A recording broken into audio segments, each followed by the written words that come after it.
Hai teman-teman, Assalamualaikum. Kita dari kelompok 9 ingin menjelaskan tentang simulasi Monte Carlo. Oh ya, kenalin dulu nih teman-teman dari kelompok 9. Yang pertama ada Dita Aulia, Salsabila Zuraida, Asri Nadia Safitri, dan Sevilla Trioktaryana. Berikut penjelasannya, jangan di skip ya. Simulasi Monte Carlo merupakan perkembangan sistem teknologi yang berperan penting sebagai penunjang kehidupan dan juga yang digunakan untuk mengelola data, termasuk memproses, mendapatkan, menyusun, menyimpan, dan memanipulasi data. Model sebagai representasi dari suatu objek, benda, atau ide-ide dalam bentuk yang disederhanakan. Nah, simulasi sendiri adalah suatu prosedur kuantitatif yang menggambarkan sebuah sistem dengan mengembangkan sebuah model dari sistem tersebut dan melakukan sederet uji coba untuk memperkirakan perilaku sistem pada waktu tertentu. Simulasi Monte Carlo merupakan simulasi probabilistik, di mana suatu solusi dari suatu masalah diberikan berdasarkan proses randomisasi. Metode ini biasanya digunakan untuk menganalisis atau memprediksi kemungkinan ke depannya. Data yang digunakan dalam metode ini merupakan data primer dan data sekunder. Pengambilan data dilakukan di SDN Tanjung Harja 01 Tegal dengan cara mengobservasi data kehadiran siswa kelas 5. Kemudian data diolah dengan menggunakan simulasi Monte Carlo, sehingga dapat diketahui tingkat kehadiran dan ketidakhadiran siswa selama 7 minggu ke depan. Penerapan metode Monte Carlo dalam proses pengolahan data harus membutuhkan data yang sebelumnya agar prediksi lebih akurat. Oleh karena itu, metode Monte Carlo harus dikembangkan berdasarkan perkembangan teknologi dan informasi yang dibutuhkan di masa yang akan datang. SDN Tanjung Harja 01 Tegal merupakan sekolah dasar negeri yang melaksanakan kegiatan mengajar setiap harinya yang menggunakan sistem absensi manual. Salah satu faktor yang mempengaruhi dalam keberhasilan murid-murid sekolah dasar negeri SDN Tanjung Harja 01 Tegal mengalami kemajuan sekolah yang dilihat dari kehadiran para siswa-siswi. Metode Monte Carlo ini digunakan untuk menganalisis atau memprediksi kemungkinan ke depannya. Dengan menganalisa, memecahkan, dan mengoptimalkan berbagai masalah, simulasi dapat menduga perilaku suatu sistem yang diamati dengan menggunakan data hasil pengamatan yang dilakukan dalam waktu tertentu. Dari data hasil pengamatan tersebut, maka dapat dibuat suatu prediksi dan selanjutnya memutuskan tindakan yang akan dilakukan. Model simulasi Monte Carlo yang merupakan kakas yang fleksibel dan tangguh untuk memprediksi nilai dugaan berdasarkan nilai random yang hasilnya adalah sebuah model yang menampilkan tingkah laku dan performansi proses bisnis atau produk. Waktu dan tempat penelitian. Penelitian ini dilakukan selama 8 minggu, yakni pada bulan Agustus 2020 sampai dengan bulan Oktober 2020. Tempat penelitian berlokasi di SDN Tanjung Harja 01 Tegal. Data penelitian. Data yang digunakan dalam penelitian ini adalah data primer dan sekunder. Pengambilan data ini dilakukan melalui observasi data kehadiran siswa SDN Tanjung Harja 01 Tegal yang dilakukan pada siswa kelas 5. Selain itu juga dilakukan studi pustaka untuk memperoleh referensi terkait metode yang digunakan dalam penelitian ini terkait simulasi Monte Carlo. Pengolahan data. Langkah-langkah penelitian yang dilakukan dalam pengolahan data sebagai berikut. 1. Melakukan studi pustaka terkait simulasi Monte Carlo. 2. Menentukan permasalahan penelitian. 3. Melakukan pengumpulan data penelitian. 4. Mengobservasi data kehadiran siswa SDN Tanjung Harja 01 Tegal dalam sistem pembelajaran. 5. Pengolahan dan analisis data penelitian. 6.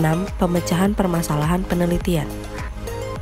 Simulasi Monte Carlo, di mana solusi dari suatu masalah yang diberikan berdasarkan randomisasi atau acak, serta menghitung nilai probabilitasnya dengan tujuan nilai yang baik berdasarkan distribusi data yang digunakan. Pengolahan data dengan model simulasi Monte Carlo dilakukan melalui pengumpulan data probabilitas yang diperoleh dari data historis dari sebuah kejadian serta frekuensinya banyaknya kejadian yang terjadi di masa lampau. Berikut langkah-langkah dari simulasi Monte Carlo. Pertama, membuat distribusi dari probabilitas. Yang kedua, menghitung distribusi kemungkinan kumulatif. 3. Membuat interval bilangan acak. 4. Melakukan simulasi dengan menggunakan bilangan acak. Dan yang kelima, menganalisa simulasi dari rangkaian percobaan. Baik, di sini saya akan menjelaskan hasil dari pembahasan peramalan tingkat kehadiran siswa dalam kegiatan belajar menggunakan simulasi Monte Carlo studi kasus SDN Tanjung Harjo 013. Di sini terdapat tabel data absensi siswa dari bulan Agustus, September, Oktober dengan jumlah siswa 22 siswa dari minggu keempat di bulan Agustus. Yang tidak hadir ada 5, yang hadir 17. Di minggu kelima di bulan Agustus, yang tidak hadir ada 2, yang hadir ada 20. Di minggu ke-1 bulan Agustus, yang tidak hadir ada 3 orang, yang hadir 19. Di bulan September, di minggu kedua, yang tidak hadir itu ada 6 orang, yang hadir 16. Di minggu ketiga di bulan September, itu yang tidak hadir ada 2, yang hadir ada 20. Di minggu keempat di bulan September ada yang tidak hadir itu 2, yang hadir itu 20. Di bulan Oktober di minggu pertama yang tidak hadir 7 orang, yang hadir 15 orang. Di minggu kedua di bulan Oktober yang tidak hadir 4 orang dan yang hadir 18 orang. Setelah mengumpulkan data, maka ada cara untuk mengetahui densitas yang tidak hadir dan hadir. Yang tidak hadir, probabilitas siswa tidak hadir itu siswa tidak hadir. Yang ini dijumlah sama siswa yang tidak hadir. Jadi siswa yang tidak hadir dibagi jumlah siswa yang tidak hadir.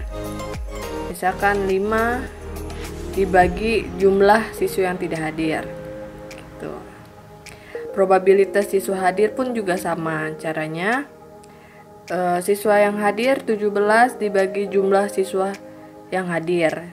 Jadi keseluruhannya gitu. Lalu ketemulah densitasnya. DVK-nya itu dibulatkan untuk mengetahui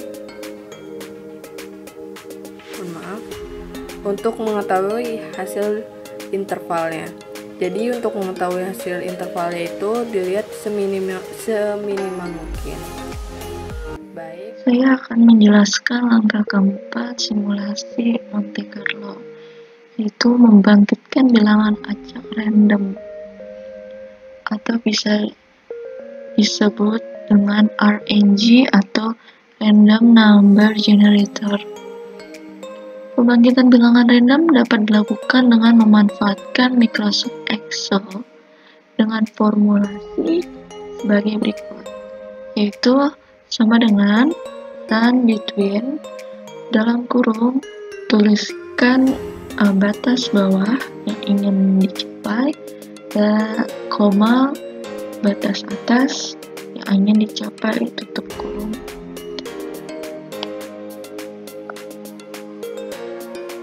Tabel 6 menunjukkan RNG untuk 7 minggu ke depan. Nah, kita ingin mengetahui 7 minggu ke depan siswa yang hadir berapa dan siswa yang tidak hadirnya berapa jumlahnya.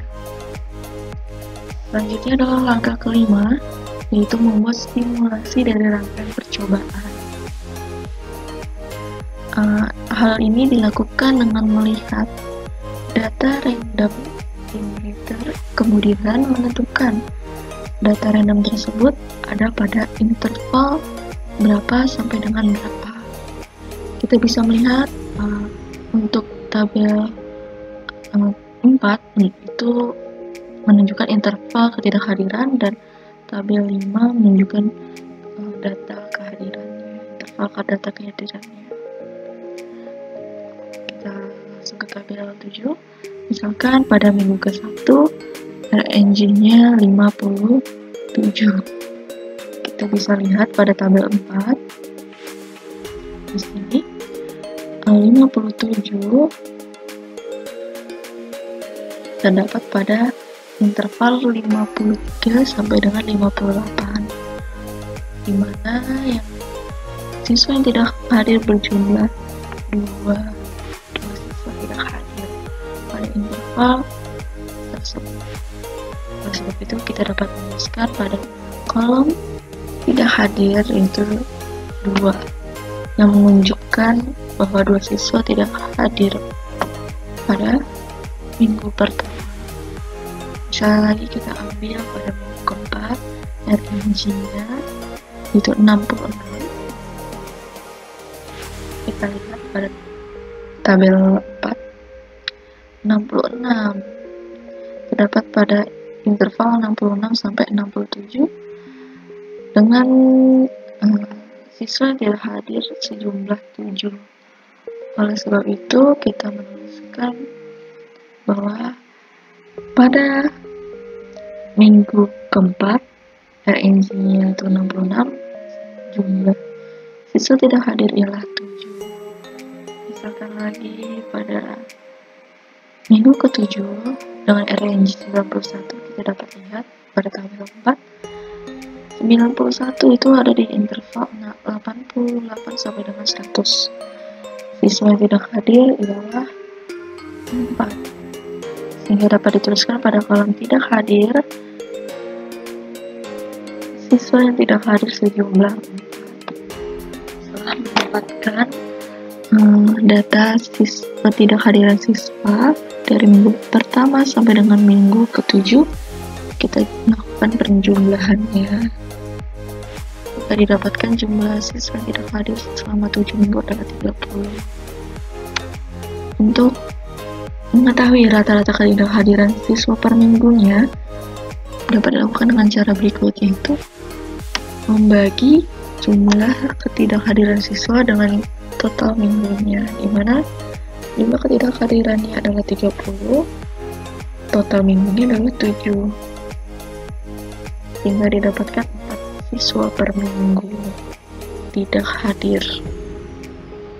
Selanjutnya untuk simulasi kehadirannya sama, ada 7 minggu yang ingin kita ketahui, kemudian RNG-nya kita peroleh dari sini. Kemudian kita dapat lihat misalkan pada minggu pertama RNG 57, siswa yang hadir bisa kita lihat pada tabel 5. RNG-nya 57, berarti di sini interval 51 sampai dengan 63 siswa yang hadir berjumlah 20.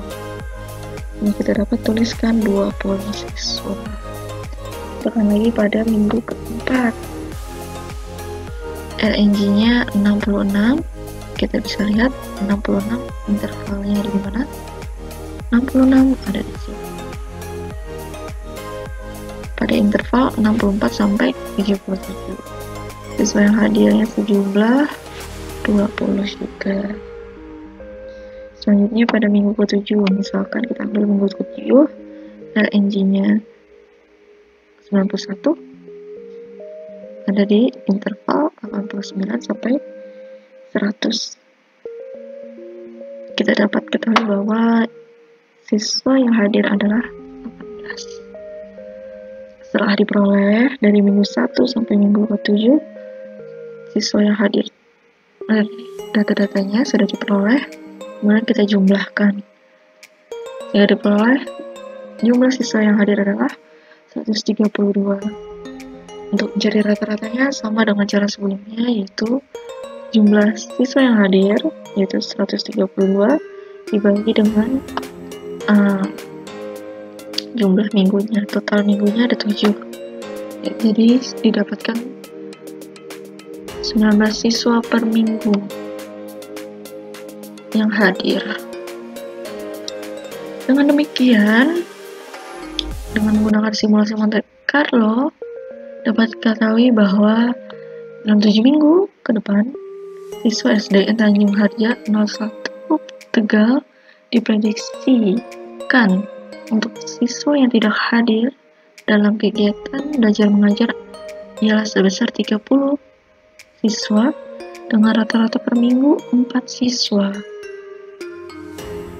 Dan untuk prediksi siswa yang hadir dalam kegiatan belajar mengajar untuk 7 minggu ke depan ialah 132 siswa dengan rata-rata kehadiran per minggu ialah 19 siswa. Dalam penjelasan tersebut dapat disimpulkan hasil prediksi kehadiran siswa dengan menggunakan metode Monte Carlo dalam simulasi kehadiran dan ketidakhadiran siswa sangatlah penting diterapkan untuk mengetahui tingkat kehadiran dalam pembelajaran. Dalam menggunakan bilangan acak untuk memprediksi, maka dapat dilihat kehadiran dan ketidakhadiran masing-masing siswa.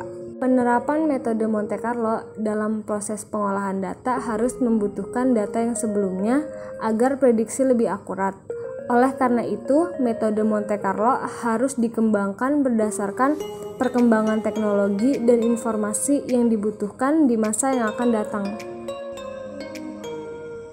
Oke, sekian penjelasan metode Monte Carlo dari kelompok kita. Semoga bermanfaat ya buat teman-teman semuanya. Oh ya, makasih juga ya buat teman-teman semuanya yang gak nge-skip video kita dari awal sampai akhir. Sampai ketemu lagi. Bye-bye!